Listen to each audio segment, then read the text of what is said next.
And welcome in, everybody, to another episode of the High Low Sports Podcast. We appreciate y'all for joining us here on this Wednesday evening, or if it is one of your favorite places to check out sports later on in the week. It is almost Easter Sunday, and there's going to be a lot of gift baskets going on this week from across the sports world. Is DJ joined as always by my co-host Kelcey. And you know what, Kelcey, I don't think we're going to see Roger Rabbit too often in the next few days, but we do got a lot of interesting stuff going on, including arguably the best time of the year for sports fans, depending if you're a football fan at least. Yeah, I mean, it's the time we figure out whether somebody's going to lay an egg in their career, lay an egg in the draft room, lay an egg in the playoffs.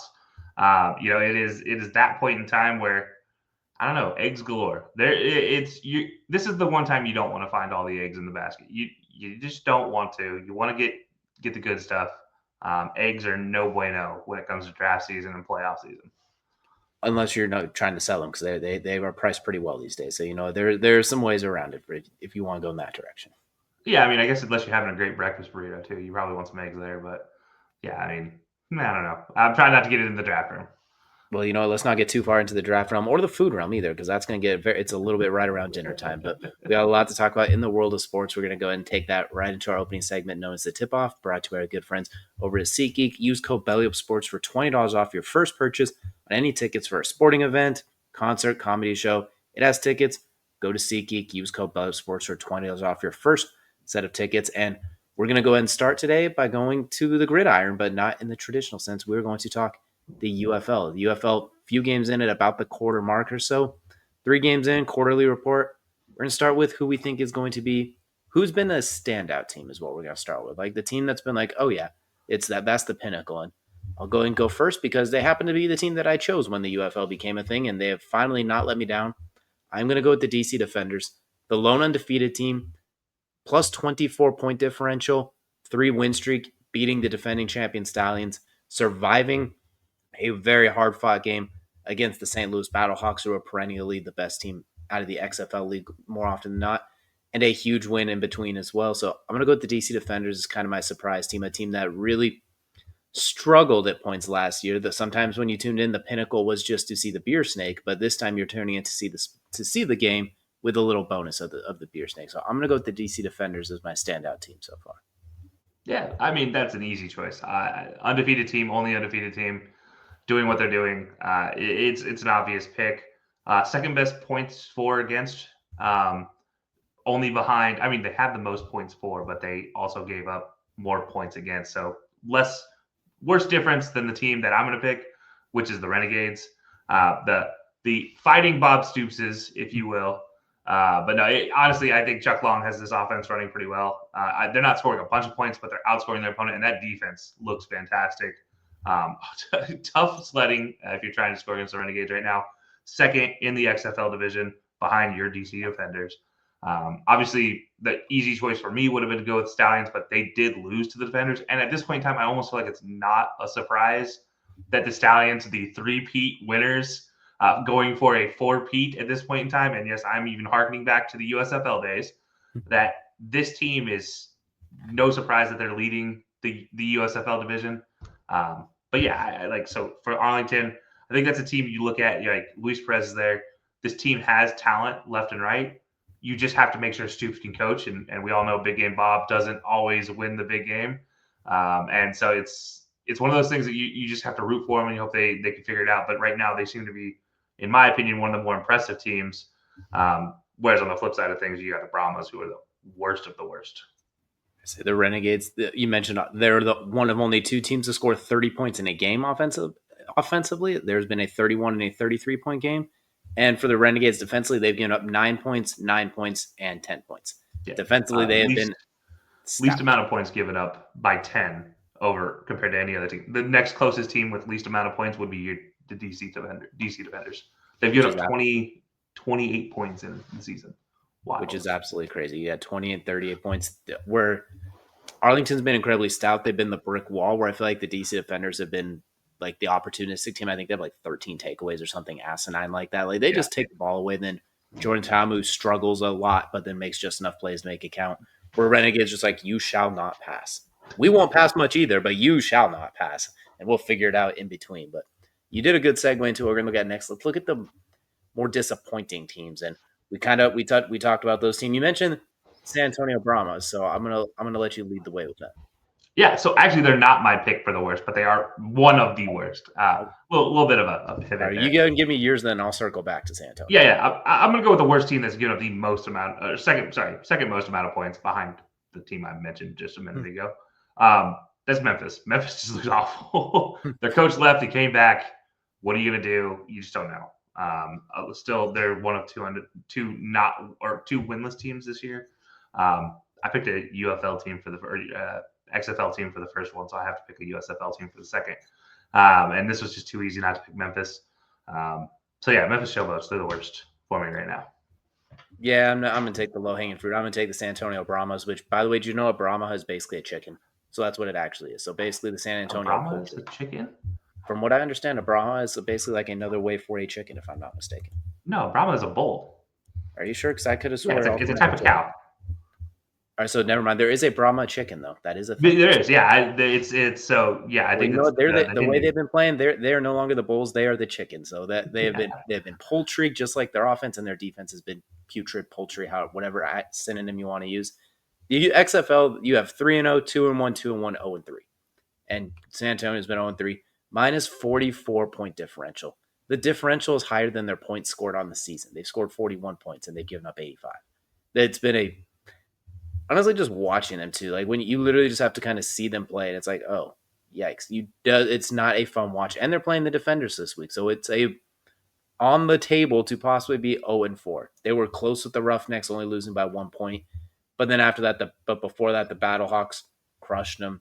Before that, the Renegades crushed them 33-9. It hasn't been pretty. The offense doesn't move. The defense is erratic at best, and the UFL is a very defensive league overall. You don't see a lot of high scoring games. It's the under more often than the over, and they're the one team that gives up more points than the over is. They give up the over on their own. So I'm going to yeah, take the low hanging fruit of the one XFL team that's holding it back a little bit. Right now, the XFL looks like it could be rolling, but then the Brahmas balance it back out, unfortunately. yeah. It's funny. I want to go back to the name thing for a second for the Brahma because I looked it up and see what all it referenced to. It references to three things: the Hindu god Brahma, Brahmin cattle, which is what the team is named after, but it's Brahmin with an N at the end of it. So deception. But the reason I knew that is The Rock had the Brahma tattoo on his bicep, and he always talked about it. But then you said the Brahma chicken. So yeah, you have three different options, and there are three varying types of things: a god, a cow, and a chicken. And yeah, like you said, this one is fried chicken. To pull the Shaq phrase here, this is rough. By the way, a Brahma chicken is very large, so you get a very large piece of fried chicken. So congratulations to all the Brahma opponents for all their fried chicken. Finger looking good. I can't let you misquote Shaq like that. It's barbecue chicken. No, it's fried chicken in this case. I don't care anymore. It is fried chicken. They're in San Antonio. It is fried chicken. Don't let Chuck hear you talk about this. Now I can hear Charles Barkley chiming in with the San Antonio comments in there too. So and some All of the his more takes on reason there. I And you brought know it what? up. When it comes to the Brahmas, he's right. Everything else, there's a debate for. But that's what we have for looking at the UFL. Be sure to drop in the comments below who you all think have been the surprisingly good teams, surprisingly disappointing teams, and who you think is going to make the run. I'm going to be biased and say that it's going to be the DC Defenders making a run, and I think they're going to face the Stallions again because the Stallions are like death and taxes. They are just inevitable to find their way there. So I'm going to say the Defenders and the Stallion don't have to reach very high to grab the two low hanging fruits off each side. Yeah, the championship's in St. Louis again, so I'm gonna laugh because it's gonna be hosted by St. Louis, and the Battlehawks will yet again be left out. But I'm gonna actually say it's Houston. I'm gonna say it's Arlington. I think it's gonna be an Arlington versus Birmingham matchup here again. Outside shot for Michigan, but they don't match up well versus Birmingham. So yeah, I'm gonna go with an Arlington versus Birmingham matchup, and we'll get another Luis Perez versus Birmingham matchup in a championship game. So it'll be fun to watch to see what happens. But I will just laugh nonstop if St. Louis, for the third time in a row in a third different season in two different leagues, fails to get to a championship game in St. Louis. Which is crazy because they're always one of the like two or three favorites because they're so good. They just come up literally like a few points or a few yards short every time. It feels like it's right there, but you got to be a little quicker than that. It's just Yeah, on the there's a edge of the reason pitch. AJ McCarron didn't come back. There's a lot of reasons he didn't come back, but that's definitely one of them. But Go, everyone, be sure to let us know what your prediction is for the UFL championship in the comments below. But we're going to now transition out of St. Louis and off of the gridiron onto the hardwood. Is as we are recording right now and going live, the NBA play-ins are underway. We do have one team locked in, is the Golden State Warriors, led by Steph Butler, Jimmy Curry, have both of them combined over almost 80 points. We'll be taking on the Houston Rockets, and the rest of the play-in is underway as Miami is taking on Chicago as we speak, and other plans get set. More or less, if we have learned anything, more often than not, the play-in team is not going to win. I'm not going to say never, but it's only happened one time, I believe, that a play-in team has actually won when they got in. So we're going to look at the other playoff matchups. Do not be assuming, we won't take that away from anyone. But looking at the playoff matchups, what's the one that stands out to you where like, oh yeah, I can't wait for that series? And then one where you're like, can we just fast forward the 4 games and get this over with? Yeah. By the way, you missed one other team that did also make their playoff spot. That's the Orlando Magic beating the Hawks. That just makes my point there. That just makes the point we're looking at right now. But that is correct. I forgot about the Magic. So Magic are locked in to play the Celtics. Yeah, they stomped the Hawks. That was embarrassing. That was bad. Trae Young even didn't want part of that, and he was like, get me out of here. Yeah, Cole Anthony looked good. But I mean, looking at the future matchups in the playoffs, I'll be honest. In the East, I'm not. The Cavs don't care about their matchup in the first round. Celtics, honestly, don't care that they're matched up with the Magic in the first round. But the Knicks Pistons matchup is honestly a very interesting matchup because we all know the Knicks like to maybe not close out their defensive first team. And then the Pistons, led by Bickerstaff and Cade Cunningham, which honestly, if it wasn't for the fact SGA and Jokic were doing what they were doing, Cade Cunningham has an argument for being in that MVP race. I'm not going to say he's number 2 or even number 3, but let's be honest, he should get some top 5 conversation there. Even now, he should be at least 5. Yeah. That matchup is one that I'm very intrigued by, just because I think it can go top to bottom, and that's from the East side. That's really my favorite on the East side. I think this is one that's going to go as deep as you can. I think this is going to go all 7. Like, you have the opportunity to push this series as far as you can, because the Pistons they're never going to go away. They're ankle biters. They're knee biters. I'd say knee biters, but that's the Lions, so we'll give them ankle biters as the other Detroit team already handicapped. They haven't earned that. They haven't earned the right to bite knees yet, bite kneecaps. They're just taking out ankles right now, and Cade is easily handling that by himself. So yeah, on the East side, that's really where I'm looking as like the matchup that I am really intrigued by. And then I don't want to take one of yours, so I'll let you take your top matchup here because I think I have one on the West side, but I don't want to take yours potentially. I'm going to say that the Pistons are working their way up the calf right now. They're starting at the ankle. They're working their way to the knees to be like their Lions counterpart, and they're doing it real quick, fast, in a hurry. My one comment on that is if the Knicks can't get by the Pistons, the team that won 14 games 365 days ago, they're in some trouble because they gave up a lot to build this team, and they went 0-10 against the top 3 teams in the league this year. The Celtics, the Thunder, and the Cavs, they didn't beat any of those teams once. And I understand injuries, long season, so on and so forth. They have to find a way to get by the Pistons. Otherwise, it's like, why did you give up all these resources to build this really, really good team? It's worth tuning into, but that's kind of your plateau at this point then. You got it. If you lose, especially when you've made the second round the last 2 or 3 years, I think it is, and then to take a dip down when you add such an awesome player like Karl Anthony Towns and everything you gave up to get him, to build around that team, bringing in plus Mikal Bridges too. Like they have to beat the Pistons. I don't care if it takes 7 or 3.5. They have to find a way to get by it. Otherwise, they are stuck. But and that's not even a shot on the Pistons. They are well ahead of schedule. They should have been a 35-win team this year, and they decide, no, we're going to jump the line a little bit. I don't want to take this off the rails even further, but I have to ask this question because we talked about it when we did our midseason awards, but I think it's even more relevant now. Is JB Bickerstaff the best addition in the coaching staff realm for this season? Has he been the best addition? Obviously, I know where the Cavs are, who also have a new coach, considering they literally got rid of JB. But JB was shipped out. He was sent away. He was fired. Everyone's like, you can't win. And he took a 14-win team and puts them in the playoffs. I'm going to say those two are dead even, basically, as far as their impacts. The Cavs went from a okay team to the best team in the league record-wise up until the last month or so. And now they're the second best team in the league record-wise. And a legitimate title contender, not just a really good, fun team. They were basically at best case what the Knicks are right now, where like you have to win, or like the Clippers are right now. That's where they were until now. Now they're a legit title contender. So I'm gonna call them dead even. Where I'll give Atkinson the slight edge is just because he took what JB Bickerstaff did and made it that much better. So that's gonna be the weird tiebreaker since I have to pick one. But like That's fair. the two best coaches in the two most improving coaches, like biggest offseason acquisitions coach wise, have been in Cleveland at some point in the last 365 days. I think that's a safe thing to say for sure. With it, they're still within a 2-hour drive of Cleveland. You know what? If we somehow got that finals matchup, it'd be like pure cinema, which means it will never happen. Yeah, That and I need every that other Eastern Conference Finals.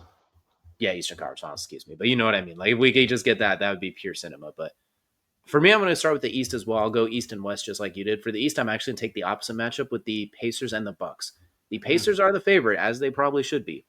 If you picked the 6 best players in that series that are healthy, you clearly know who number 1 is. That's Giannis. 5 of the next 6 are Pacers, and you might even be able to 4 of the next 5, I should say, are Pacers. You might be able to sprinkle someone in there. Dame's out, so we can't throw him in there. Bobby Portis is nice, but I don't know if he's getting past Pascal Siakam, Tyrese Halliburton, any of those guys. Maybe Brooke Lopez on a good day, but he's also 1,000 years old, so I don't know. Yeah. Like Brooke Pacers Lopez team 5 years ago, yes. even 3 years ago, I'll take it. But like right now, he is a 7-foot Malik Beasley at this point, who can kind of protect the rim. Which not an insult to Malik Beasley, led the second in the NBA in threes. But I think when you have Giannis playing at the level he's playing at too, averaging like 32, 13, and 9 without Damian Lillard, in my opinion, third in that MVP race, maybe even third in Defense Player of the Year. I think he's getting a little overlooked for it because that team stinks outside of him, and they have carried it this far. We have made our opinions on what they've done in the coaching staff realm the last 4 years. We've been very clear about that on multiple platforms. That I think there's a lot to be desired.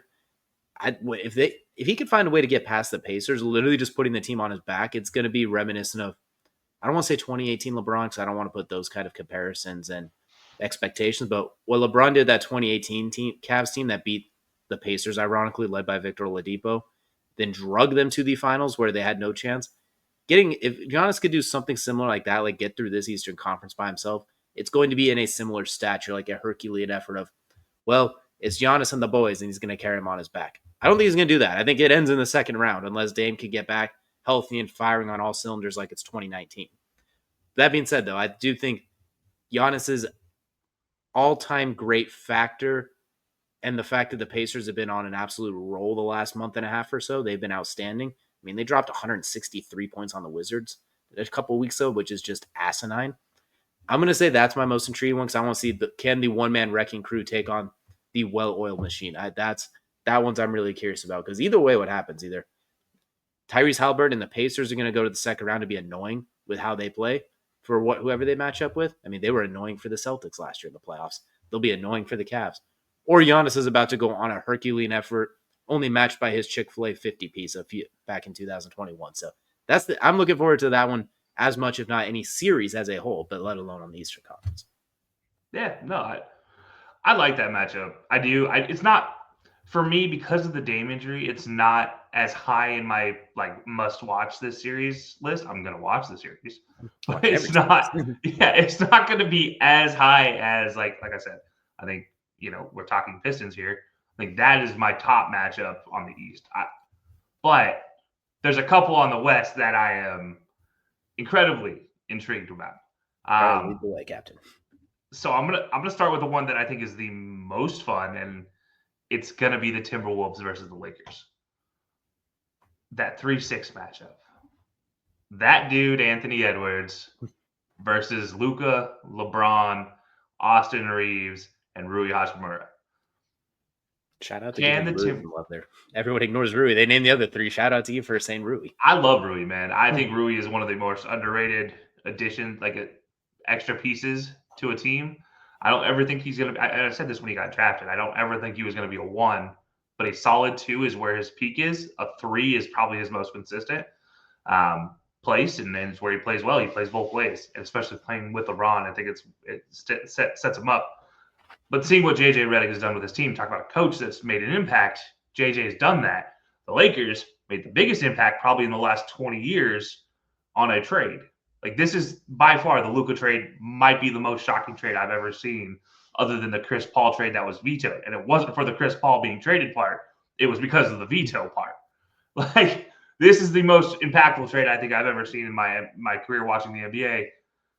And it's because it actually was finalized versus every other one was never finalized or was a question mark or anything. Maybe Carmelo to the Knicks overnight was kind of a shock.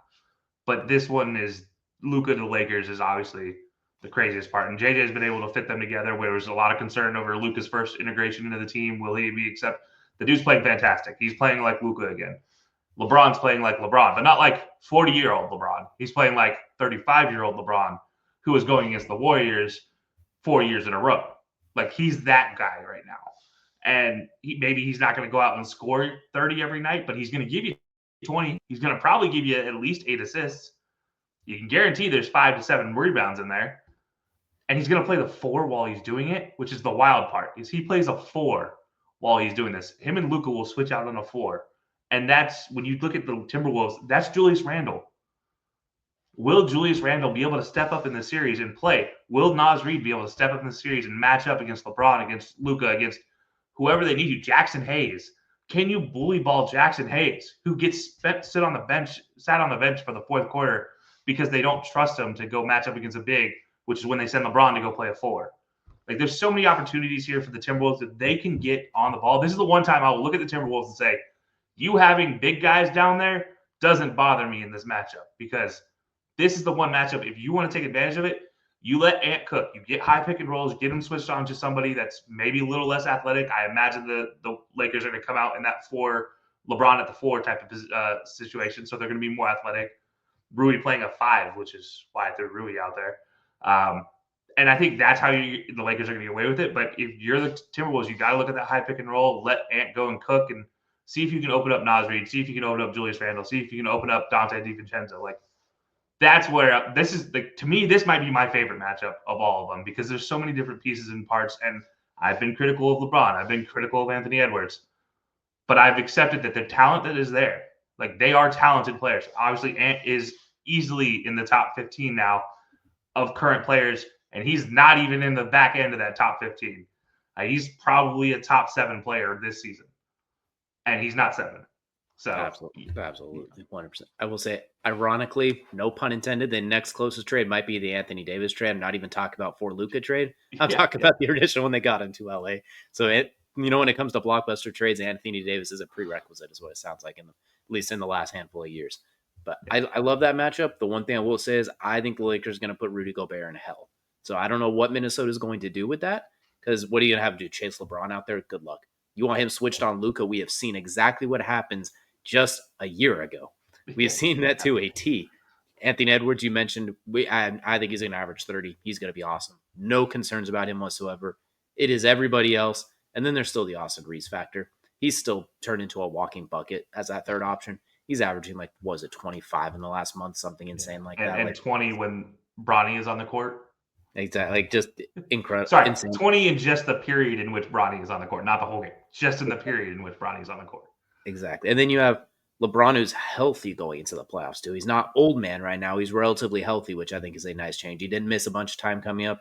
He's been relatively healthy the last few weeks leading into the playoffs. So I think that's an interesting sign.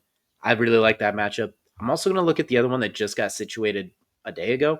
We're looking at the Rockets and the Warriors. That one I'm gonna have a lot of fun watching that one. Rockets, the number 2 seed, well deserved, best defensive team, arguably if not the second best defensive team in the entire league. Ime Udoka, one thing that's going to happen is you are going to play defense. Rain or shine, you are playing defense.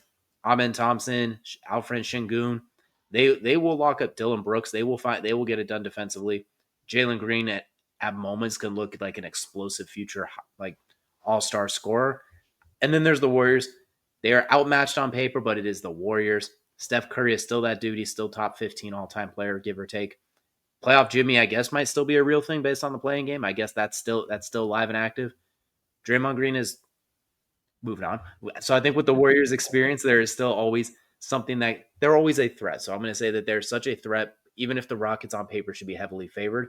They're only minus 1.5 point favorites for that game one. And I think Vegas sees that too, as it's a fun matchup of so much championship experience, all-time greatness versus youth, gritty toughness, Jimmy and Draymond are known as like tougher guys in the NBA. But at the same time, you're going to match that with the Rockets, who top to bottom, that's what they take pride on. Like, okay, we can play rough too. Difference is we're going to play rough across the board. You can't just Steven. And plus, if I'm not mistaken, Steven Adams is on the Rockets, which means we have another Steven Adams Draymond Green matchup. So cups will be required in this game. But I'm looking forward to this one. I want to see that youth and tenacious defense of the Rockets versus the championship experience and just Steph Curryness and Jimmy Butlerness of the Warriors. I think that's a very intriguing matchup. And the odds makers think so too, at only -1.5 for the 2 seed. For context, the Celtics and the Magic, Boston is favored by -14.5. So a very stark difference in 2 versus 7s.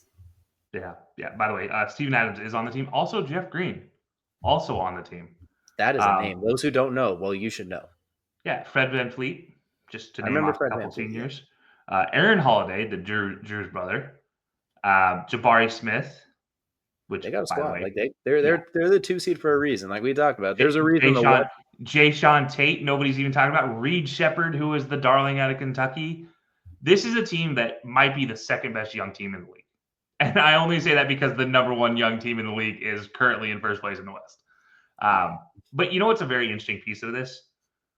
Despite all that, despite the regular season, the Warriors are still favored. Betting odds are in favor of the Warriors.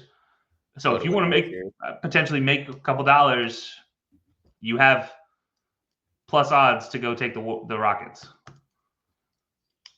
Just saying. It's wild to think that the Rockets, the number 2 seed in the West, are the underdog here.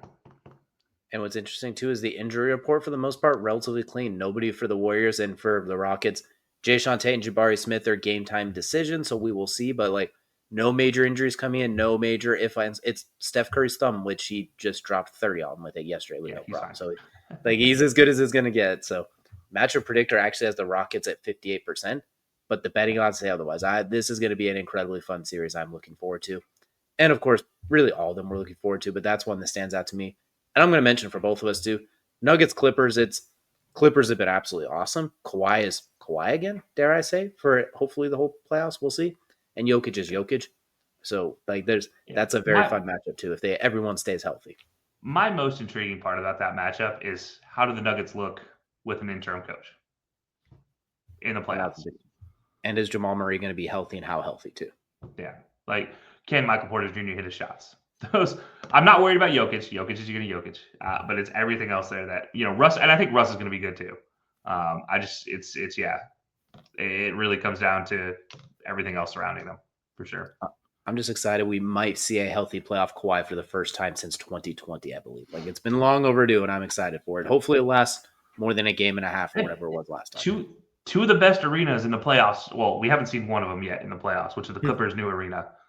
But I think that in the playoffs is going to be exciting to see. But Houston in the playoffs with home court advantage, the Rockets love their playoff basketball, and they are insane. They're Utah without the crazies. They're still crazy, but they're not the racist crazies. A more acceptable type of crazy. But I can't wait for the NBA playoffs. Be sure to let us know down below which playoff game you are all most looking forward to. But we're now going to switch from the NBA, as there's a lot still going on to be played out that. We're going to go to the NFL, which is starting to get a little closer and a little bit more locked in. And Travis Hunter is putting his foot down, saying he is going to play both ways, or you take the highway, for lack of a better terms, more or less implying that if he doesn't get to play both ways, he might just not play football at all, which I'm going to say is a bit of an exaggeration. I think that quote was more of a, if you're going to draft me, let me do this. If you're not going to let me do this, don't draft me. Looking directly like Browns, Giants, Patriots, like, look, this is what's going to happen, which I don't blame him for that. I think that's what you want to do. Put your foot in the ground and let him know. Like, I don't think if someone drafts him, says you're playing one spot, he's still going to play. I think like this is his goal, but it's making it very clear that he's not going to be happy about it. And if I'm a team, you have him on a rookie deal, let him do it on a rookie deal. I don't know if you let him do that on his second contract. I don't know if once you have to start paying that kind of money where you subject him to different things like that. Maybe you start 85% one side of the ball, 75% the other, if that makes sense. You don't go 100-100 just because all the plays to learn, all the nuances, all the small technical things you have to master. I don't love it necessarily, but if that's what he wants to do, he's shown the ability to do it in college. The next step is see what you can do with the NFL. Give it a go. If you're going to the odds favorite is he goes to the Browns. If you're the Browns, you can always use help at corner, especially with, unfortunately, Denzel Ward is due for a concussion a month. Martin Emerson's nice. You can sprinkle him in there. Receiver, Jerry Jeudy had a very, very nice game against Denver last year and a few resurgent moments with Jameis, but Jameis is not there anymore.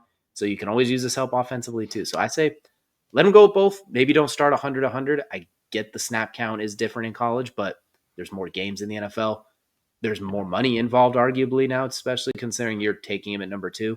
So I think find a way to use him, figure out where you need him the most, focus there, let him moonlight the other one. Maybe as the season goes along, then you increase his snaps if he's proven to help be able to maximize, if that makes sense. I wish he would just pick one because I think that's how he would be elite at either one. Like we're talking top 5 at either one if he locked in. But he wants to do both. Let him do both. Why, especially on that rookie deal. You're paying him pennies on the dollar by NFL contract standards. Run that body into the ground like they do with running backs if you're so worried about it. But I think he'll be fine playing both at least early. Fine, but not as best as he could be. Yeah, I'll say this for the two-way thing. Let him try it, but you got to be very careful with where he plays as a corner. Because I do think, and this is one that I'm really intrigued by, is the conversation that potentially could move him to safety, which I think becomes way more viable if you move him to become a safety early and let him go through the rookie contract woes on that while he's still playing as a slot or outside. I really do think he's a slot receiver, but as an outside receiver. But as on the corner side, you can't put him in the slot because you're going to ask a guy who is soaking wet 160, 185 pounds. I mean, he looks like a twig compared to everybody else out there, and that was in college. In the NFL, he's going to look like a very tiny twig against thick redwood trees. And I don't mean that to slight him, but that matters when you're playing as a slot because most of your routes are going to turn you to the inside where you're going to have to go make the tackles. You're going to have to go deal with the blockers. You have to step in the run game if you're playing as a slot corner. Jalen Ramsey is a perfect example of what you want from a slot corner. Tall, big, athletic, stick his head in, will easily go make a tackle because he's big enough to fight off the blockers. Travis has struggled with that at college level, and then he's going to struggle with that at the NFL level at first until he gets some muscle on those bones. I honestly would be excited to see him play more safety, but if you're not going to put him at safety, put him as the outside. If you're going to bring him in a nickel package, put him play him part-time that way. Bring in a nickel corner and let him slide the nickel corner in from the outside. Emerson, have him play outside in the 2-corner system. And then when you bring in the nickel, slide in, and then Travis steps out. That's probably what would work if he goes to Cleveland, which seems to be the odds-on favorite. But if you're Cleveland, you kind of love this idea because you need a lot of things. And you need both of those positions. So there's a potential here that you can get a part-time fill-in at a plus level on both positions that Joe Flacco has the opportunity to throw to. That you have talent, you have potentially talented quarterbacks coming in, and I'm being very nice with the word talented here. That could easily help us out. Maybe you get a quarterback later in the draft, but like first pick, you need to look for the most versatility, and that's what this is. And it gives him the opportunity to play. But I agree with you on the contract part. Like, do it when he's a rookie and find out what you can do. But if you're Travis Hunter, I'll be honest, I would love the idea of somebody asking me if I could play safety. And I'm going to look at Dion, his mentor, as the perfect example of why, is because you can extend that career. And if you do it early, you'll extend your career even further than you already did. And Dion is a guy who early in his career did play offense as well as special teams, as well as defense.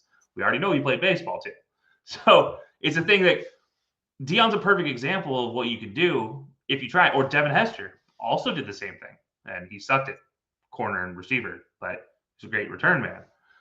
I think Travis being a corner and receiver naturally, he can easily work his way into it. But yeah, you got to figure out what he can do. But I think it's my love of him playing both ways would be if he played safety and receiver, not corner and receiver, because that's just a little more concerning. I also think he has the IQ high enough to play as a safety. He can recognize and distinguish what the play is, what the pattern is. He can act as that quarterback on the defensive side in a lot of ways. And I think that's where, not taking anything away from some corners, but a lot of corners, see ball, guard ball, stop ball. That's just the nature of the business. It's like a linebacker in a lot of ways, see ball, hit ball. So yeah, I think Travis can be exceptional at both sides if he does do it, but I really want to see him at safety and receiver, not corner and receiver, just from the injury factor that could possibly happen. I love the idea of him playing safety because offensively and defensively, he's at his most dangerous in space when you give him space to operate. On the outside, his ball skills are that of a receiver clearly. So it's not just you're throwing to get it broken up, you're throwing, he's taking it away. His Yeah. ball skills are that of a receiver playing on the outside. So outside corner, I get it. Primarily if it's like a cover three base system or like a man to man system, that sort of thing. I definitely don't want to play in the nickel, like you said, because Yeah. he's much better in space. And while there are smaller guys like a Kenny Moore, Mike Hilton that play in the nickel, they're a little bit thicker in some cases, and that's kind of their main game. That is how they are built. Where I think Travis Hunter is best in space, where they're undersized linebackers that can cover really well. Yeah. I think I love the idea of him at safety for the same reason. You have him playing that deep center third, like Earl Thomas esque in a cover three. The ability to read, dissect, break on the ball with his literal receiver skills. If you want to stay in your base defense and they come out in three receivers, but you don't want to substitute a linebacker or a defensive lineman, he can roll down and cover that slot receiver. Or Yeah. they can roll it differently. Like you can do a lot of disguises with it. He can roll down and play like that hook zone. A good enough tackler where I think he's not going to be a threat at safety, but he's not going to be a liability. So I think he could Yeah. work there. I like the idea of him at safety. I think the only thing that worries me is he's so talented at both of them. I can only imagine how good he could be if he could just focus on one and then Yeah. maybe moonlight like what Dion did, where he was a corner that they sometimes just let go be fast on offense and just let him go Yeah. be dynamic. I think that'd be best for him, but it sounds like he wants to do both, which I understand. I'm thinking all the time he's going to spend on defense, that's when Malik Neighbors is practicing routes off the line, getting off the jam, footwork, different things like that. So I think just splitting what you could do to master it at the highest level, I'm like, damn, Yeah. he on paper looks like he could be a top 5, 10-ish level receiver, like what Malik Neighbors exploded, just their body and skill set wise. Or on a corner, it's like, damn, this guy could look like trying to think of a corner who compares maybe even Denzel Ward, ironically enough, just because of their body build and speed and athleticism. Like guys that he might still be able to do it. Maybe I'm wrong and he can prove it all wrong, and I hope to see it either way. I'm curious. I'm just in theory, when you split the time like that, you won't ever meet the maximum. But then again, his maximum might be because he is splitting. That's what I'm curious about. But I Yeah. do like the idea of at some point in his career playing a safety, whether it's that cover two and he's the deep half safety, so he has to cover a lot of ground, or that middle third safety in a cover three where the middle field's closed. It's like, okay, good luck. Normally you try and rip the seams in that. Well, good luck. You got a corner playing safety who catches like a receiver and run like you have a receiver playing middle field safety. Good Yeah. luck. Don't let that ball float. If that ball Kenny Pickett's at all, it's going the other way. Yeah. I think the one thing that it would be as an advantage if he stayed as a corner though and played corner receiver. You talked about the work ethic. The I think he has the work ethic. That's not a concern. Not at all. But the time's able to be spent because there are regulations on time being able to be spent. I think playing as a corner, it is a mirror of the receiver. And if you can get your footwork all right on the corner side, your footwork on the other side also becomes exceptionally low. But here's the cool thing, and this is where I mentioned his IQ earlier, is at the NFL level, you learn tips and tricks as a receiver to get off the ball. Well, from the corner perspective, you're going to be going up against Jerry Jeudy, who is one of the best at getting off the line and going up against stronger, faster corners and getting open. So now you're going to go one-on-one if he ends up in the Browns with Jerry Jeudy every practice to mirror him. And now you'll be recognizing, okay, if I do the same things on offense, boom. But he's also knows the footwork, so he can see that when he's on offense, what the corner is doing footwork wise to match up against. So it's like, I think maybe to your point, I think he possibly could maximize him by playing both sides still because of the mirror image situation. But yeah, I mean, I'm still concerned about injury potential if he stays as a corner because I think the intention there is to have him not every snap as a corner and have him slide in as a nickel corner, and that's where my concern becomes. Is like I don't want to see him on the inside and get locked up, log jammed in there, and get caught on a stretch play where a pulling tight end or tackle wraps around and blasts him. Like I don't want to see that. I want to see him as a corner on the outside or as a safety being able to recognize that. And I don't want to say making business decisions, but you're the number 2 pick, number 3 pick here in the draft.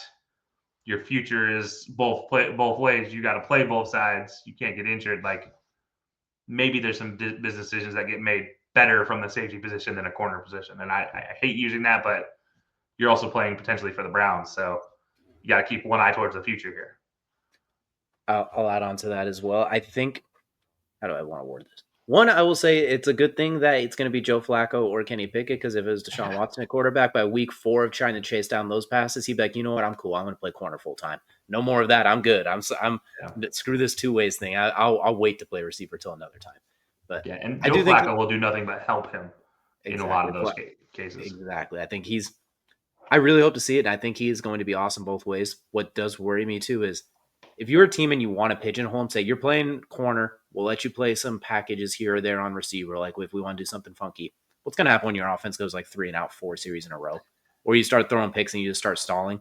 You're going to start hearing the clamors of get him out there. Why not get him out there? Or vice versa. If your corners are getting cooked and you're giving up just chunks after chunks, it's going to be like he's just going to be sitting there like, well, I could have got that. I could have done something about that. You know this. You drafted me. So that's the weird dynamic that comes with it. It's like having a superstar backup quarterback. As soon as the starter makes a mistake, we're not a superstar, but like the highly touted rookie that everyone wants to see. Recognizable, like Exactly. a Tim Tebow potentially. It's not anything along those lines where it's like, well, would he have done this? So I think that's Or another. a much, I think a better commissioner would be a much beloved backup, like you saw in Cleveland last year with Jameis, where everybody was booing when Deshaun was able to play, and they're like, "Oh, Jameis is in," and then they'd say bad things would happen with Jameis. It's like, it's Jameis, we're all right. You know, the expectations are low, so that one also has a whole other few other layers on top of it. We won't dig into that one, but I get it's the kind of the same idea of Kyle Orton can tell you what it's like having Tim Tebow as your backup. exactly like there's your own. If you do it, you're kind of setting yourself up for failure at least early on. Yeah. Let him try. Let's say he does it this year and he is just miserable doing both of them. Like the first few games, it's awesome, but down the stretch, it clearly wears on him, gets banged up, etc. Then going to year 2, that's when you're like, look, we got to master one, then we'll figure out the other. But first year, you're the Cleveland Browns. We're hypothetically saying at this point, just let it happen at this point. What do you have to lose right now, right? Like, what do you have to lose at this point? Yeah, no, we'll see. Look, they Haslam's have made enough bad decisions. Let's try to make a good one here. You know, that's you can kind of describe their entire 10 years a bad decision. Like the worst decision they could make is pigeonhole him. Like the best decision they can make is just let's find out. Let's give it a try at this point. Like, even if it's not 100% both ways, let's try 70% on both. Something. You're paying him the same way both chances. Like at the end of the day, you're going to pay him the same no matter what he chooses, whether it's one or the other or both. Exactly. Unfortunately, if he goes down, that means you lose 2 starters, which would be out. There's just so there, no matter what you do, you're wrong and you're right. No matter what you do, but I say let him at least try for this first year, then we'll go from there. But that's gonna do it here for the tip off, which is gonna take us into the main event. And for the main event of our show, well, we are gonna be talking a little bit more about Travis Hunter, but him and some others as well. As we are a week and some change, and by change, I literally mean less than a week and 24 hours away from the NFL draft officially being underway, which means it's time to do a little bit of prospect ranking. We've done the pro days, we've done the combine, we've done the interviews, we've gone through the rumor mill multiple times over. We've heard the medicals, we've heard literally we already know who's going number 1, all but 99.9% sure. So what we're going to do is we're going to go through the top 10 prospects. We're going to each give our top 10 players, regardless of position, not saying where they'll get drafted. Doesn't matter. Positional value kind of out the window. Just top 10 players in this draft. I'm going to go first. I'm going to go from 10 to 1. Then Kelcey's going to give you his 10 to 1 right afterwards. I'm going to start at number 10, where I'm going to light the world on fire. Gray Zabel, offensive lineman from North Dakota. I think he might be, he's not quite the best offensive lineman. I think because of the North Dakota-ness, he's overlooked a little bit. But I think when you look at the draft board, there is a lot of guys that are kind of in the same pool. Like if you gave them Madden ratings, they'd be like between 84 and 88. They'd all be in that same clump. I think he's one of those 89, 90 first round grade, quote unquote, type of guys. I think he's going to be awesome. He's going to slip to the back end in the 20s, I think. Someone like the Ravens or the Bills or the Chiefs is going to get him, and he's going to be awesome, and everyone's going to be pissed about it in like 3 weeks into the season. I think Gray Zabel is awesome, an awesome offensive lineman with some versatility to play inside and out. So Gray Zabel at number 10. And number 9, a similar one too. I had him when we first did it. I'm going with Jedi Barron, the corner out of Texas. Small, a little undersized. The exact opposite of what we said about Travis Hunter is he's going to have to play in the nickel. I think that's where he's going to be his most effective. Maybe even Brian Branch-esque, where you put him as a safety nickel hybrid. In like your base defense, he stays at safety, then he rolls down to nickel. Instead of bringing another corner, you bring in another safety. Willing tackler, great ball skills, very athletic, very, very smart from everything they've said too. All of the draft rumors, etc. Granted, no one says anyone's dumb, but you know what I mean. His football, his on the field IQ is very much lauded by teammates, coaches, anonymous, etc. So we're gonna go Jedi Barron at number 9. Number 8, we're Very similar name, but different. We're going with Jahad Campbell out of Alabama. Linebacker that can rush the passer, that can play in space, that is freakishly athletic. He reminds me a lot of Devin White, but a little bit less of a kamikaze. I think his ability to do so many things. He's an off-ball linebacker who would probably be drafted in the top 15 if he was just converted 100% to edge rusher. Yeah. He is that good at rush. I'm not gonna say Micah Parsons-esque, but I think there's a lot of similarities in that skill set. He's an off-ball linebacker by position, quote unquote. So I think he might potentially slip to the teens, maybe early 20s. He's just a really good player. He's a first-round graded guy. He is a you build your defense around him type of feel. I feel like he's going to be a future Pro Bowler. Just his versatility. He could be like a 5-sack, 5 forced fumble, 5 interception a season type of player with just the versatility he brings. Maybe even 10 sacks if someone really wants to use him that way. There's just a lot you could do with him. A lot of the mock draft Mondays I've done, I put him on the Buccaneers, where he is literally replacing Devin White and paired up with Levante David. Who better to learn from than Levante David, and just menacing to all those involved. And I'm sorry, NFC South, I keep doing that to you. Number 7, I am once again going to set the world on fire. We're going with a tight end, but it's not Tyler Warren. It is Colston Loveland out of Michigan. He is so. I knew he was going to slide in there. He is so. The more I look at him, the more I kind of look into his game. He gets better with. He's like fine wine. Every time I watch it, it gets better. He's so smooth in and out of his breaks. He could play. He's lined him up out. We talk about Tyler Warren's versatility, rightfully so. Colston Loveland can do a lot of the same things outside, inside, H-back, inline, slot. And we know Michigan's never been known as a passing offense, even when they were 15-0. JJ McCarthy had a game where he threw 0 passes in 20 consecutive plays because they could just run the ball. Jim Harbaugh's going to run the you-know-what out of it. So yeah. Colston Loveland is a willing enough blocker. No, not calling him George Kittle. He's not Rob Gronkowski. He's not single-handedly clearing out a defensive end. He's got a lot of Sam Laporta in him, is how I feel. He could do so many things, and he's a willing enough blocker. He's good enough. He's not a cone. He's not. You can't split him out. He's not like 36-year-old Travis Kelcey, where you're avoiding him in those goal line situations, if you will, where they're not taking him off the field. And yes, I specifically said 36-year-old Travis Kelcey, because we know in his heyday he wasn't. They weren't doing the same thing. But I love Colston Loveland. I think he's. Gosh, if it wasn't for Brock Bowers and Tyler Warren in the last 2 years, I think he'd be one of the better prospects in recent years, going back to even Kyle Pitts coming out, which, granted, that hasn't worked out. But I think he is that good. He's unfortunately sandwiched between the Brock Bowers and the Tyler Warren right now. It's like, gosh, the unfortunate comparisons he's stuck with. Yeah. Number 6, offensive lineman Will Campbell. I'm going to keep it short and simple. I don't give a you-know-what about his arm length concerns. If that is actually a problem at tackle, he will be an elite guard. If that is not a problem at tackle, he's going to be an awesome tackle. Patriots, don't overthink it. Number 5, Mason Graham. Defensive tackle's really good this year. A lot of versatile guys, a lot of them. I think Mason Graham's the best run defender of the group as far as just taking up space and saying, good luck, you shall not pass. Pass rusher, he's good. I think there's some room to improve there. He's just a very, very safe thing you want from a big defensive tackle to plug up the middle. I think he can play the 3, the eye, a little bit of the nose if you need, maybe not a full-on plug, but I think he could do a lot of things in the middle. Number 4, Tyler Warren. Everything I said about Colston Loveland, just a touch less smooth. That's pretty much all I got for it, but a little bit more versatile. And just he does everything so well, and a tick faster by like 0.02. Ashton Jeanty, number 3, a very good running back class. Ashton Jeanty, do I need to say much more? I mean, it's Ashton Jeanty. Moving on. Number 2, Travis Hunter. We just spent 20 minutes talking about Travis Hunter. That's going to lead me into number 1, Abdul Carter. A slight edge because he also has a little versatility playing off ball and pass rusher. He's going to be drafted as a pass rusher to get after the quarterback. He got 12 sacks and like 18 tackles for loss or something ridiculous last year. He played it banged up. I know there's that quote unquote concern about the injury, but he's going to be good to go by all accounts. It sounds like he can do so many things for you on the defensive line and off ball. I like Abdul Carter or Travis Hunter. They're 1A, 1B, but I'm going to give the nod to Abdul Carter. So I'll recap my top 10 prospects list really quick. Number 10, Gray Zabel out of North Dakota. Number 9, Jedi Barron out of Texas. Number 8, Jahad Campbell out of Alabama. 7, Colston Loveland out of Michigan. 6, Will Campbell out of LSU, Number 5, Mason Graham out of Michigan. Number 4, Tyler Warren out of Penn State. Number 3, Ashton Jeanty out of Boise State. Number 2, Travis Hunter out of Colorado. And Abdul Carter, number 1, out of Penn State. Yeah, so I'm going to surprise no one when I say our top 5 isn't terribly different. We have the same players, different order. But our bottom 5. Top 5s are like it's almost unanimous at this point. Yeah, our bottom 5 are completely different. So Yeah, I do need to say Will Campbell was a 10B for me, and I just need to say that because I just had to push him out because there's one guy that's in this process has really stood out to me and really taken that 10 role. That's Darius Alexander from Toledo, the defensive tackle from Toledo. Strong, big, can explode upfield, rush the passer at the same time. He's a fantastic defensive tackle and a guy that you look at as like, huh, this is surprising.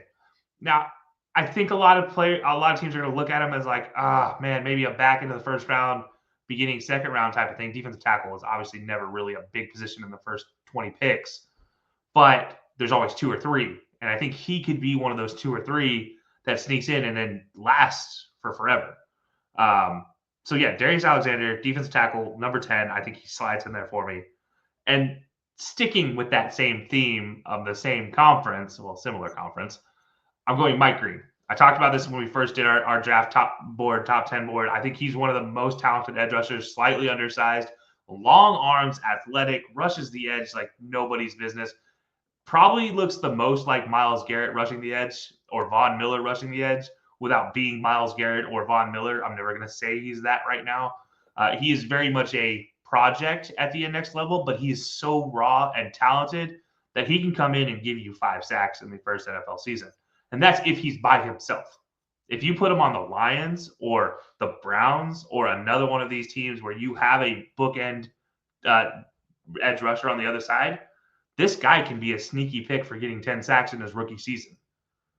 And it's impressive what he's able to do. And on top of that, you can drop him into coverage. You can disguise blitzes and drop him into a flat, into a hook zone. Something where he doesn't have to run deep downfield, but he still has to like cover a little bit of zone. He can do that. But don't ask him to go try to run with a running back 40 yards downfield. Don't do that. That's a problem. But he's going to be out there for pass rushing, but he defends the run just as well. I think he's an underrated piece out of Marshall. Always somebody to look at.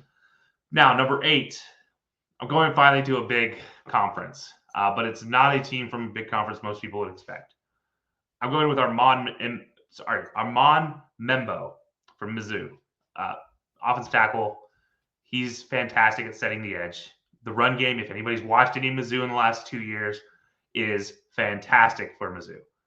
What they're able to do on the ground doesn't make sense considering they're one of the lower tier SEC teams, but they're able to run over anybody at any point in time, no matter how good that team is.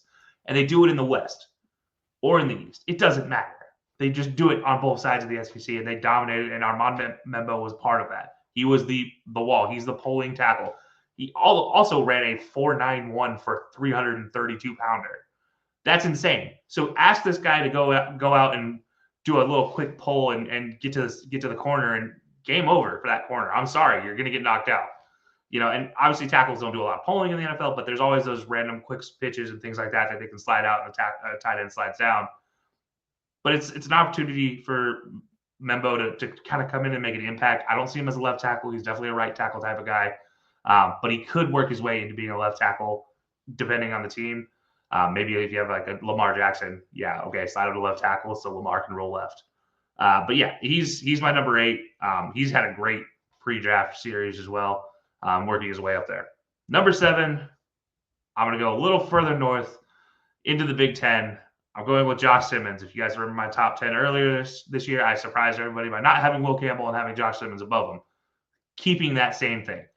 Big, fast, quick, dominant for a national championship team. How does he not get there? He has literally got 2 running backs in the top 50 of everybody's big board right now.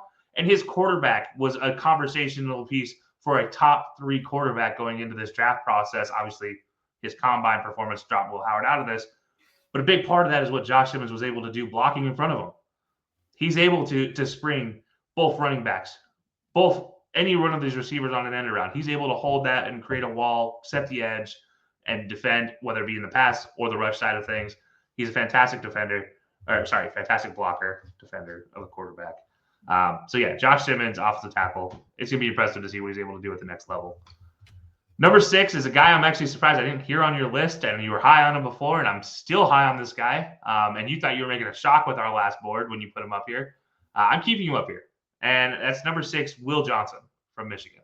He moved up a spot in my board from last. Yeah. So corner from Michigan. He's my best corner in this draft, easily best secondary player in this draft. I think he's going to be a guy that makes an impact immediately at the next level.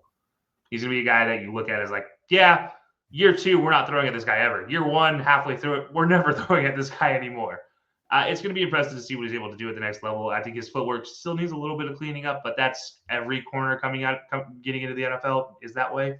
Not every corner can be Travis Hunter and play both sides and have clean footwork. But Will Johnson might be the closest thing in this draft to that. Now, number 5, Ashton Jeanty, Boise State running back. Don't think I need to say any more. I just don't know how running back precedence comes into the NFL. It's backwards. Everybody loves running backs, but they don't want to draft them. They don't want to pay them. So that's why I don't have him higher. I think he's one of the best talents, but not going to be drafted as high. That's why he's a little bit lower. Number 4, Tyler Warren, Penn State, bad end. Moving on, jack of all trades. Number 3, I went with your number 1, Abdul Carter, Penn State, edge. I think these top 3, you're picking and choosing based on your own preference. So number 2, Mason Graham, Michigan defensive tackle, best defensive tackle in the game, or going into this draft this year. You can split hairs and call him the best defensive lineman. I'm not going to do that because I think Abdul Carter has talents that Mason Graham maybe doesn't. But I think Mason Graham is just a dominant force inside and needs to be looked at for a long time as that guy. And he also does both sides, both pass and rush. So yeah, you're not going to lose him on third down to a pass situation. You're going to have him out there the whole time. And that's something for defensive linemen, defensive tackles especially, you need, especially if they run a three defensive tackle system. You're going to be sitting on top of a guard, potentially on the shoulder of a tackle and the shoulder of a guard. That sounds like a great rush opportunity for a defensive tackle, personally. And number 1, the guy we just spent 25 plus minutes talking about and wondering whether he can play safety at all. Travis Hunter, yeah, hands down, most athletic player in this draft, probably the highest IQ in this draft as far as like football IQ. Nothing against Tyler Warren, nothing against any of the other guys there. But to play 2 positions, to play them exceptionally well, you got to be pretty dang smart. So yeah, give me Travis Hunter, number 1 overall prospect for me on my board. Absolutely. You know, I dig it. I like the respect to the offensive lineman, like kind of in the same way, like Will Johnson was like my 10B, and then like there's a 10C, yeah. And like there's just guys that. Yeah. My 11 through 15 is nothing but offensive linemen. I feel like outside of that top 5, everyone could be clumped in a very similar category. You can see the difference in just our list, and none of them. It's like, how dare you? No pearl clutching whatsoever. But I think that's what's going to make this draft incredibly fun. I mean, like you mentioned, Mike Green, I could see him going top 10, and I could see him falling right into the Eagles' lap, just like Nolan Smith did a few years ago, and everywhere in between. My biggest concern is seeing somebody like Will Johnson, Mike Green, or Darius Alexander ending up on the Eagles. That's my biggest concern from anybody, like any team's perspective. Now that's if I don't become an Eagles fan. Maybe if I become an Eagles fan, I'll love that opportunity. But could you imagine adding another Toledo underrated draftee to that team? You already had Quinyon Mitchell. Thank you. Trying to combine so many names together right there. But yeah, Quinyon Marshall, and you saw what he did. I mean, fantastic rookie year. Add another Toledo defensive tackle. Like, we already know the Eagles know how to scout, and this guy's on their board as one of their top 10 picks potentially. Yeah, we know that because they just watch our big boards and our rankings every year, then follow everything I ask for a T. Yeah, literally it's a playbook, and maybe that's the problem. Maybe I should become an Eagles fan because they already support the show, so I might as well. Appreciate you, Howie Roseman. We appreciate you guys. Maybe Howie just enjoys my anger every time the Eagles do something that we talk about. Well, you know what the best part is? If they do something that's going to anger you this year, or if the Cowboys do something that anger you, or everywhere in between, wherever you see these guys go, you'll be able to see our live reactions along with plenty of others next week on our live draft show, Thursday, 8 p.m. for the first round. If you've been here before, you know our annual our annual live broadcast. We'll have plenty of different personalities from Bell of Sports as well as other media personalities from podcasts and shows that you might be very much aware of. You get to see our live reactions, our breakdowns, our prospect rankings. You get to go through an alternate way to watch the NFL draft and see how it goes without hearing all the very tragic stories that they like to kind of tell during the live one as well. You get a nice reaction with some biased and unbiased perspectives for several of the picks and a chance to interact with us both in the comment section and beyond. But before that, get yourself ready because next Wednesday, starting at 8 p.m. Eastern time, give or take, There will be our final mock draft. It will be a live mock draft, and this will be the first mock draft Monday, A, on a Wednesday, and B, it'll be the first one that Kelcey joins me for, where we will be alternating picks the entire way, picking what we would do in that position, not what we think is going to happen. This is what we would do, because trying to predict what they're going to happen is just going to be annoying. So we're going to make the picks as if we are GMs of 16 teams each. And never forget the year that we did this, and I took Tyler Linderbaum as the Ravens in the first round. And then the Ravens were like, you know what we're going to do? We're not going to take him in the first round. We're going to take him in the second. They took him in the first round. They That's traded. right, they did take him in the first. Because they traded Hollywood Brown and used that pick to get Tyler. That's what it was, yeah. It wasn't the original. We didn't think, because we were like, there's no way he's going to drop to 27, even though we loved him more than everyone else. Like, you're right, he's not going to drop to 27. He's going to drop to like 15. Yeah, 20, yeah, 17, stuff like that, 15. Actually, no, he did drop to 20. It's Kyle Hamilton that got it earlier. There you go. But yeah, I mean, Either that's way. fun. We might have the silliest mock draft because we always do something stupid, and then something stupid, something more crazy happens in the actual draft, and we look like, all right, well, you guys look normal. You know, we set the, granted, last year there were some of those even we couldn't account for. Looking at you, Atlanta Falcons, like we couldn't account for that one. But be sure to join for the mock draft Monday as well as the live draft show. You don't want to miss that. Pop in, drop in the comment section. Let us know what you think how our team does. See Kelcey lose his mind when the Cowboys disappoint him again, and he officially locks in his courting Kelcey to going somewhere else. Definitely don't want to miss that, as well as plenty of other sports shows that you might like to watch in your free time. But definitely tune in for that next week and follow our socials for everything else you need to know to tune in for that show as well. But that is now going to lead us into Kelcey's favorite part of every show, and that is, of course, crunch time. And for crunch time, we're talking CCs, but not in the way you would think. So we're going to be talking about dollars. Yeah, you know, I don't know if anybody's been keeping up with this, but obviously the Caitlin Clark phenomenon has now had financial recognition. And what I mean is Dr. Ryan Brewer, who is a renowned valuation guru in the field of finance, expert on estimating something or someone's worth. So he was asked by the Indy Star, he did a research project on the impact of Caitlin Clark, both to the NBA, to Indianapolis, and to the sports world in general. So what was her impact? Now, here was the rundown of this, and this is absolutely insane for a rookie season and for one season for one player. All right, and DJ, I'll have a question for you after I rattle off some of these statistics, so be prepared. These are some wild ones. All right, let's start with TV viewership. Total TV viewership for the WNBA broadcast was up 300%, and then 45% of that increase came just from Fever games. One, league merchandise sales catapulted 500% over the previous year, with Clark ranking number one and fellow rookie Chicago Sky player Angel Reese at number two. We all know that battle back and forth. But let's be fair, both of them had an impact here. But we know where the primary force came from. But Angel Reese had no slouch in this conversation. Let's not try to take anything away from her. But I need to say that. The Fever's regular season game attendance averaged more than 17,000 fans. This is the first time a WNBA team has drawn more than 300,000 fans in a season. So over the entire season, the Fever cracked that 300,000 mark for the first time in any season by any team. Which is crazy. Clark's regular season games were watched by 1.2 million viewers on average, which is 199% more than all non-Clark WNBA games combined. So take the number of games the Fever played, times it by, 12 other teams or 13 other teams. Those 13 teams' regular season games, taking out the Fever games, combined, still couldn't even equal up to 1/100 or 1/20th of what Caitlin Clark's Fever games could do. Now, that's looking at the numbers for just the Fever. For Indianapolis alone, she had such an economic impact that she was valued at contributing $36 million to the Indianapolis economy last year alone. Now, that's not as big as the All-Star Game's $400 million boost to the city in February, but it's 10%.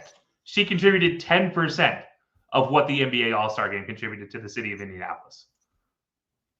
And that's an astounding fact, especially when you consider the fact that she only makes $76,535 in a regular season based on the contract because of the caps.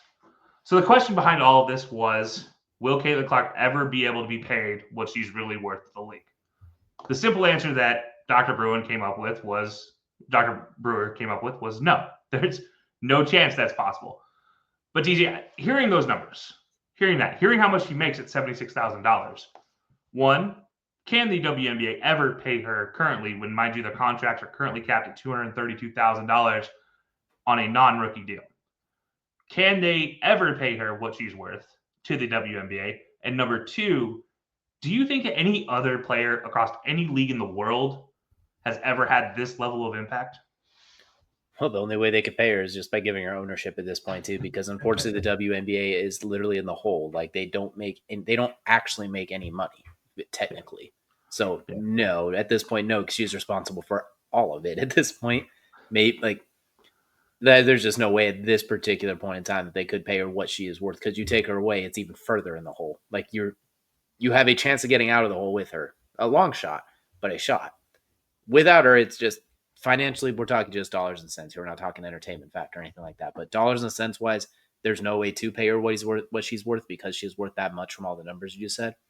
If I had to try and remotely pick an athlete who's had this type of financial implications as well as just star power, that's just clear, that's that crucial to the organization, maybe Ronda Rousey to women's MMA, particularly when she burst onto the scene, because before that nobody cared, and after that almost nobody cares. Unfortunately, it's considering the levels it was when she was at her peak, where she was the second biggest star of all time, arguably at the time, and now it's like more often than not they're being shoved on cards as co-main events or deep or fight nights. They don't have the same pizzazz, so maybe that.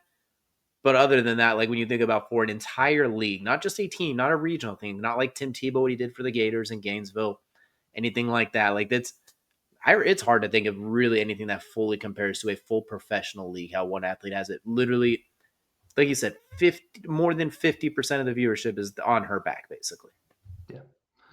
Yeah, it's a wild stat, and it goes a little deeper. And this is one I wasn't sure if I should bring up, but I think it's worth it because this team just drafted the Golden State Valkyries, which signed their contract expansion fee. They paid their fee prior to Caitlin Clark being in the league. Was paid. They were purchased for $50 million. They paid the league $50 million for the expansion team. Post 2025, so post Caitlin Clark, Portland and Toronto both bought in for expansion franchises, valued at $125 million for Portland and $115 million for Toronto. So the valuation on what an expansion franchise is needed in the WNBA more than doubled. Now, again, I need to say this because I think we're not trying to just say this is all Caitlin Clark, but she's a great impact here. Like, she is a great equalizer into the promotion of this in a lot of ways. But Angel Reese is also doing things. Cameron Brinker is also doing things. Go down the list, and there are rookies that are doing things that are making an impact here. But it's like, it's hard when you see this and you see this top player who's doing these. Like, when you look at numbers, the league puts out numbers on jersey sales. The league puts out numbers on merchandise. Caitlin Clark's name is twice as much as the next closest in every single category. And that's the hard part to look at this. Like, you're looking at new media rights signed in July of last year for $200 million a year. There's so much being brought in. And I will say, I think there's a possibility that in the soccer world, one of these players has been this level, but that was well into the career. I don't think a player has had this impact this soon as a rookie and second-year player now, what she's about to be, at this point in time. I think this is the first player we've seen as a second-year player have a financial impact at this level to a team. And the closest in the U.S. sports realm, in my eyes, would be LeBron in Cleveland, because Cleveland before LeBron, Cleveland in his second year, I think in that stretch, possibly. But I still don't think it reaches the same levels, because Cleveland is still in the scheme of things, a bigger market in the long haul. So, yeah, I don't know, man. I think Caitlin Clark, though, it's an impressive story, and it's going to continue, and I'm interested to see where this goes. But, yeah, this is crazy. Absolutely. And not only that, like what LeBron did that for Cleveland particularly, she's doing this for the entire W. Like, not just for Indiana. Like, obviously for Indiana, but also the entire W. Where she goes, the money follows. Like, she's printing more money than pre-Disney Star Wars at this point. Well, that's the only way to describe it. And this explains why the NBA wanted her to compete in the All-Star game. Think about the money that would have brought in. And she's like, I want my first All-Star game to be for the W. That tells you something. Because now I'm interested to know what the W's All-Star game numbers are going to be this year after that comment. and after knowing these dollars. Now, if they wanted the spike ratings there, they'll do the opposite. They'll bring like Steph Curry to the WNBA All-Star game for a 3-point shootout with those two, or something ironic like that. Now we're making dollars and cents here, but where she goes, money is printed, and there's a reason I think 40 of their 42 games are nationally televised or something ridiculous like that. Like, there's a good reason for it at this point. No one should be fighting it. Just accept it and everybody benefit off it. Let everyone just jump on the train and let's ride it out too, because the rising tide will raise all ships at this point. There's no need to fight it. No need to ignore it. Just let it happen. Hey, the Paige Buchers draft squad that just came in is just equally as talented. They have Paige. They have a few other players that in this draft, that Haley Van Lith, that are going to be interesting. Haley Van Lith going to the Sky to partner up back with Angel Reese again with LSU, their partnership. We'll see how that goes. But I think there's an opportunity there that you talk about some of these players starting to come from the college game who we had their feature through the NIL. Now you see them in the W. Maybe that NIL money is going to benefit the women's game more than it's ever going to benefit the men's game in the pro level. And I'm going to be very interested to see and keep track of this throughout the year. So don't be surprised if I keep dropping these numbers once a year, because I find them so interesting, because I think the W and women's sports in general need to be highlighted more. And I think Caitlin is obviously a perfect example of it in the W, but I think we're going to see it more in every other sport too. It's absolutely incredible to see what she's done, and I look forward to seeing the season as it gets underway. But that's going to do it here for the High Low Sports Podcast. We appreciate y'all once again so much for joining us. Once again, NFL Draft Show live first round. DJ, Kelcey, and a host of other hooligans from across the country. Live reactions, breakdowns, predictions, and everything you can want with the NFL Draft. And of course, feel free to come in the comment section and interact. Let us know if you love your favorite team's pick, if you hate it, if you're switching fandoms, and everything in between. It's a pleasure to hang out with you all this week, and we'll see you all again next week.